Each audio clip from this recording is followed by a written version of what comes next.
حضور صلی الله علیه و آله وسلم مونږه اهل سنت و جماعت دا عقیده ده او دا اسنه ده د آیاتونو د سینکړو تعداد احادیثونه ثابت ده چې حضور مبارک سر پستر کو باندې دزما الفاظ وره یو لفظ ذمہ دار د حواله چې حضور مبارک سر پستر کو باندې کما یلیق بشانه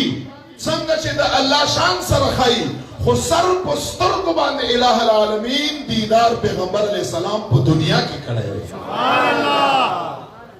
او دا د حضور مبارک خصوصیت ته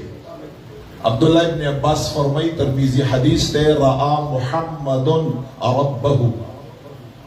which is ما رسول اللہ مبارک خپل رب لیدلے او جلالین شریف دا پا اوم کال باندے پڑھاوا کی سبحان الذي اسرا بعبده دا پا مچے حاشیہ دا پاگے باندے امدگی عبداللہ ابن عباس نا حدیث روایت دے او مبارک سمرا دا خبرہ کلیر کڑی را خلق وائی پا خوب کیا کتلے خلق وائی بدن مبارک یا پاتے لے روح یا قتلے پا اگی کے مختلف تاویلات مونگ وائیو روح مبارک دا رسول اللہ سرد بدن مبارک دا رسول اللہ پا حالت دا بیداری کی سر پستر کو باندے دا الہ العالمین دیدار کھڑے نہ صرف روح نہ صرف بدن نہ حالت پا خوب کی پا حالت دا بیداری کی او دا خبرہ عبداللہ ابن عباس مبارک کلیر کردے دا اگا مبارک سے فرمائی بیشی پیغمبر صلی اللہ علیہ وآلہ وسلم مبارک فرمائی لی رأیت ربی عز وجل بعین رأسی 10 مرات عبداللہ ابن عباس فرمائی بیشی محبوب علیہ السلام مبارک او فرمائی رأیت ربی بعین رأسی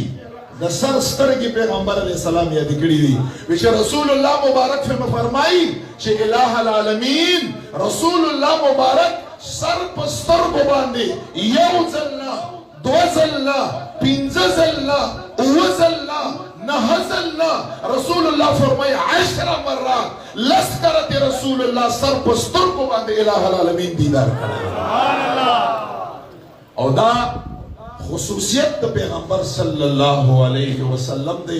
چھے پا دنیا کی رؤیت دا باری تعالی دا الہ العالمین نا علاوہ یون نبی تا نغی حاصل اور بیا علماء سے فرمائی چھے پا دے سفر کے ہو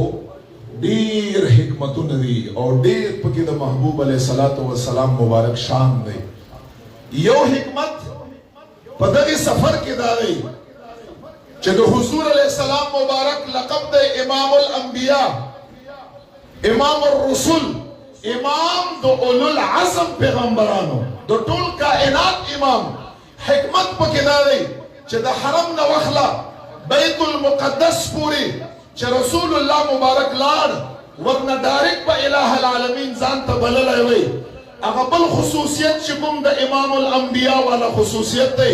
چھے اگر رسول اللہ مبارک تا حاصل شی پا مسجد اقصا کی جبریل علیہ السلام سرا دا فرشتوں پا پروٹوکول کی پا زرگاو تعداد باندے پا لکاو تعداد باندے بیت المقدس تا داخل شو آدم علیہ السلام مبارک نوخلا تر عیسیٰ علیہ السلام مبارک پوری طول انبیاء کرام حاضر دی دا 2 رکعت دا منز ٹیم دے طول پا صفونو کی زما استا محبوب علیہ السلام چھے بادشاہ دے خپل ځان یې په دنیا کې فقیر ګڼلی دی د ټولو کائناتو بادشاہ د دنیا او د آخرت بادشاہ د الہ العالمین د خزانو بادشاہ د جنتونو بادشاہ الہ العالمین زما استا محبوب علیہ السلام جوړ کړی دی خو په دې ورځ باندې عام په صف کې ولاړ دی جبریل علیہ السلام راغی ټول انبیاء کرام موجود دي نن د پیغمبر علیہ السلام یو بل خصوصیت ثابتگی چې قیامت پوری بزما استا نبی دا امام الانبیاء ویلکگی امام الرسول با ورطا ویلکگی جبریل علیہ السلام مبارک راغی رب لا یزال میں ورطا فرمائی ټول انبیاء موجود دی 2 رکعت دا منز ٹیم دے لارش جبریل علیہ السلام محبوب علیہ السلام لاس ناؤنسا پا مسلمان دے ادروا طول انبیاء تو آیا چھے پا اقتدا کی دا محبوب علیہ السلام 2 رکعت منز ادا کرے چھے شرف و فضیلت در تنورم ملاوشی چھے فخر در تنورم ملاوشی امام الانبیاء اڑان دکڑے چھے دا خصوصیت او لقبر تا ملاوشی چھے امتی جواندائی چھے زور توائی امام الانبیاء الانبیاء امام الرسول صلی الله علیه وسلم. هغه خصوصیت په دغه سفر کې هغه حاصل شو